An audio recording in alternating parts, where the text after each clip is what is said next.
vamos falar aqui. Nós estamos com Randolfo Oliveira. Randolfo, tudo bem com você? Boa tarde. Boa tarde, Fabélia. Boa tarde a todos que estão assistindo Sucesso no Campo. Obrigado pelo convite. Para a gente é um prazer. E você já vem aqui hoje com... Nós já deixamos você comprometido aí desde quarta-feira com um problema que a gente está acompanhando no Mato Grosso. Não é um problema isolado, inclusive a informação que a gente tem é que, eu não sei se o juiz ou juíza negou o pedido de recuperação judicial, porque, de acordo com as informações que chegaram para nós, não se enquadra. Mas e aí, quando a gente fala de uma situação dessas, o produtor está ali tentando se organizar, que a gente já tem falado de endividamento do produtor rural, e de repente o que ele ia receber não recebe. Tem jeito de sobreviver? Então, está bem complicada a situação do produtor rural, em geral, porque independente de um caso desse, ele tem os seus próprios problemas, né? Assim, ultimamente, os gastos com a produção, os custos subiram tanto, né, que em certos casos está ficando até inviável, vamos falar assim, uma lavoura. A gente está falando de agricultor, mas também de pecuarista, né?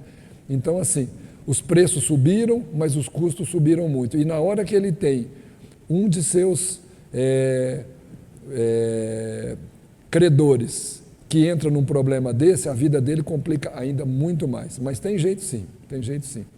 E a gente pode discutir aqui hoje sobre isso, né? Primeiro passo, porque nós estamos nos referindo à Indiana Agri, lá em Primavera, e que tem muitos produtores. A gente tem informação que tem produtor que tem 85% da sua lavoura lá, com milho, aliás, com a soja, lá na Indiana. Outros casos, produtor de 400 hectares, que tem 80%, outros a gente teve informação assim, que 90%, produtores ali em Água Boa, que tem produção entregue na Indiana Agri. E aí, qual que é o primeiro passo para esse produtor que, de repente, ele se vê num abismo?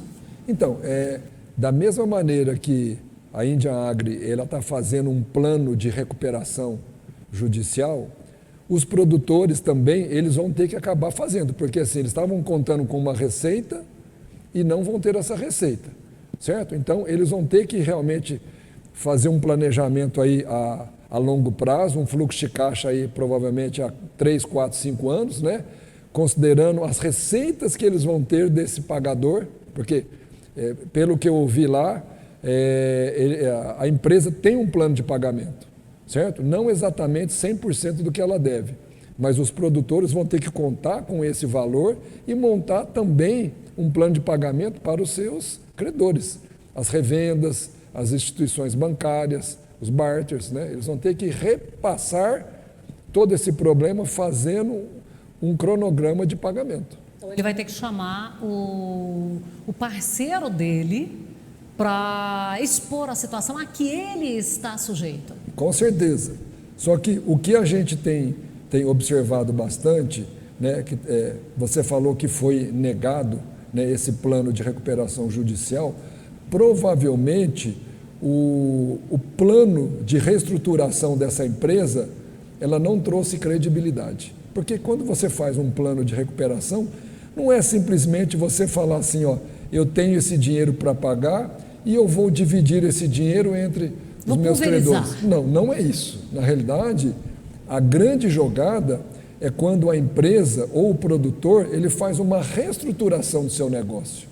Quando a gente fala reestruturação, ela vai reestruturar o negócio da parte financeira, todos os seus investimentos, todos os seus gastos, toda a sua produtividade, ou seja, ela vai estruturar para médio e longo prazo para ela ser mais lucrativa. O que eu estou podendo entender que pode ser isso, esse plano de reestruturação ele não foi eficiente. Se não passar credibilidade isso para o juiz ou para os credores, ninguém vai aceitar, porque não é simplesmente falar o que eu tenho, é isso que eu vou pagar. Não é isso, entendeu?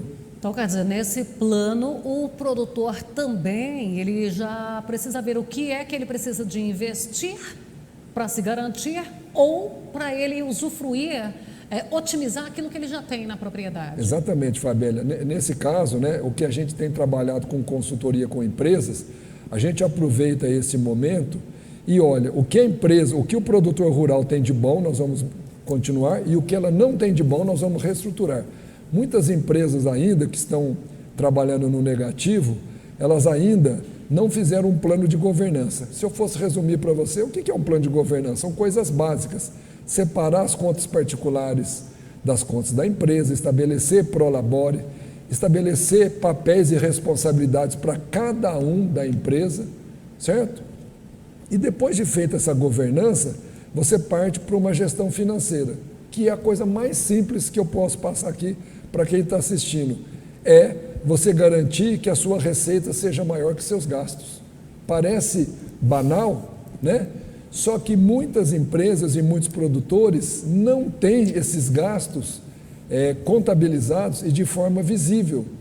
Então ele entra naquele bolo e ele não sabe qual é o gasto dele. Na verdade, ele não sabe quanto ele gasta com energia elétrica, com telefonia, com internet. Nada. Nada. Nada. E às vezes... E quando é de casa e quando é da empresa, então, menos ainda. E às vezes ele ouve assim, não, vamos pegar no caso um agricultor, né? Ele fala assim, meu custo é 50 sacos por hectare e eu estou colhendo 60. Então eu tenho um lucro de 10, só que não sobra dinheiro. Randolfo, eu não sei. Então tá bom. E as parcelas do investimento? Você tem um lucro operacional, mas o cara compra a máquina todo ano, já comprou há anos atrás, a hora que você soma as parcelas desses investimentos mais o custo, ultrapassa a sua receita. Aí ele fica no negativo. O que ele Realmente faz? ele não tem dinheiro. Aí ele entra, pega um financiamento maior, paga juros maior e vai virando uma bola de neve. Então, se ele não parar, aperta um pause, deixa eu conhecer meus gastos para ver aonde que eu estou e para onde que eu vou. A gente tem, às vezes, aquela situação dentro da empresa que o marido está ali numa área, a mulher está nas compras, a filha está lá no financeiro. Aí eu ligo 9h30 da manhã, não chegou ainda. É preciso, dentro dessas responsabilidades de cada um, ficar bem definido o horário de expediente também, para que se tenha uma característica profissional. Tá, eu vou até antes um pouco disso, até antes do horário. O horário é um detalhe importantíssimo. Precisa estar antes as responsabilidades bem definidas. Então, toda empresa ela tem uma área de produção, seja uma área de serviço, seja uma lavoura, certo? Ela tem uma área administrativa que vai cuidar dos funcionários, tudo. Ela tem uma área financeira e uma área comercial que vai cuidar das compras e das vendas. Os papéis, na maioria das empresas, estão misturados. Todo mundo faz tudo e ninguém faz nada. Então, assim, a hora que nas consultorias que a gente tem dado, uma das primeiras coisas que a gente faz, a gente olha as potencialidades e define. Você vai focar no financeiro, você na produção e você no comercial. Certo? Depois disso definido, aí sim, cada um tem que cumprir seu papel. Seja entrando às 8, às 9, certo? De acordo com as regras de mercado. Se você vai estar no financeiro, você não pode chegar às 10, 11 horas da manhã, certo? Então, essa seria uma segunda etapa. Uma vez eu ainda reclamei no banco, porque eu cheguei, aí o que só tinha um lá que atendia aquela determinada, mas estava por horário de almoço. Falei, mas escuta aqui, se eu voltar às 4h30 vai me atender? Não, está fechado. Falei, então como que não tem alguém dentro do horário de expediente ao público para atender? Então, é a questão do horário de acordo com aquela demanda função que o mercado tem. Isso. E só que depois, quando eu também falando de papéis e responsabilidades, você falou do financeiro, né? O que eu tenho visto muito do financeiro, ele acabou sendo uma área para fazer pagamentos e ir atrás de custeio, certo? Aí quando a gente fala de definir atividades, o departamento financeiro ele precisa ser mais que isso. Ele precisa entender os custos da empresa e ele precisa de entender na linha do tempo o que você tem para pagar, o que você tem para receber e trabalhar isso como um planejamento financeiro. Então não basta apenas eu chegar lá e saber desse ano. Eu preciso de ver um caminho aí, um histórico de uns 10 anos, como também ter uma previsão Eu não futura. vou falar de 10 anos. Você precisa saber detalhado, mês a mês, pelo menos para um ano, até para você poder fazer seus custeios, né? Qual é a data máxima para você tirar um custeio, qual é o valor mínimo para você tirar um custeio, certo? Então, para um ano, você faz um planejamento mês a mês. Depois de um ano a 5, você pode fazer por safra, por bimestre e trimestre. E você falou agora há pouco ainda assim, é preciso dar um start, é preciso pisar no freio para poder tomar conta dessa situação. Exatamente, porque se você não apertar o pause, quando eu falo apertar o pause, na realidade é você fazer um trabalho com o carro andando, você precisa trocar o pneu, certo? E esse trocar o pneu, você precisa entrar a fundo e entender seus custos. Seus custos, quando eu falo, às vezes o pessoal fala, acho que custo é só custo direto. O que mais tem pegando as empresas são os custos operacionais. É manutenção, é mão de obra, é combustível, juros, principalmente juros, está acabando com o resultado das empresas e você precisa de mapear isso para entender o volume total da sua empresa, senão não vai sobrar dinheiro no final do ano. Randolfo, você e eu que já temos um pouquinho mais de 15 anos, nós vivemos um período em que a inflação mensal era um absurdo. Isso hoje pode dar uma falsa impressão de que o juro é irrelevante. Então, para esses produtores, para esses empresários que também estão na mesma faixa etária nossa? Pode dar, porque às vezes o pessoal fala, é um juros de 8,5 ao ano. Na realidade, 8,5 é os juros que você contrata, certo? O juros efetivo, ele passa de 12% a 14%. Você fala, mas 12% ao ano é 1% ao mês, Eu já paguei 84%? Pois é. Por mês? Só que na hora que você soma esse daí, quando você pega 1 milhão, 2, 3 milhões, isso impacta na sua lucratividade. Por quê? As margens estão muito apertadas.